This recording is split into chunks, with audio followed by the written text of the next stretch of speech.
بسم اللہ الرحمن الرحیم۔ السلام علیکم ناظرین، جیسا کہ آپ سب جانتے ہیں کہ یہ رمضان المبارک کا مہینہ چل رہا ہے، تو ہر ایک کی خواہش ہوتی ہے کہ ہم زیادہ سے زیادہ اس ماہ عبادت کریں، اور ہمارے ایسے غیر ملکی بھائی جو سعودی عربیہ میں موجود ہیں ان کے لیے سعودی منسٹری آف حج عمرہ نے ایک اہم اعلان کیا ہے۔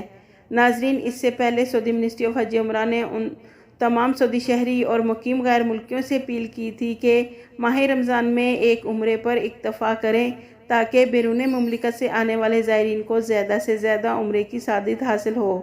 لیکن ناظرین، سعودی منسٹری آف حج عمرہ نے آج 18 اپریل بروز پیر کو ان تمام لوگوں کے لیے اعلان کیا ہے جو رمضان المبارک میں دوسرا عمرہ کرنے کے خواہش مند ہیں۔ ناظرین، وزارت حج عمرہ نے کہا ہے کہ 19 رمضان تک دوسرا عمرہ کیا جا سکتا ہے اور دوسرا عمرہ کرنے کی اجازت دے دی گئی ہے۔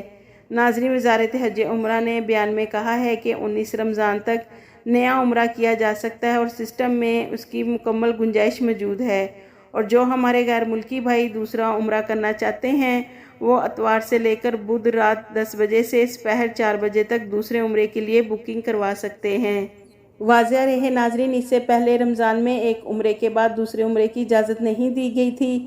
اس سے پہلے ناظرین، عمرہ پرمٹ میں وقت تبدیل کرنے کی گنجائش نہیں ہے، البتہ عمرہ پرمٹ کا وقت شروع ہونے سے پہلے اسے کینسل کرانے کے بعد دوسرا پرمٹ جاری کرایا جا سکتا ہے۔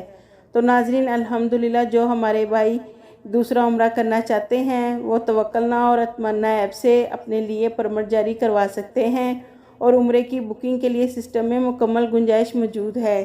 آپ کے قیمتی وقت کا شکریہ۔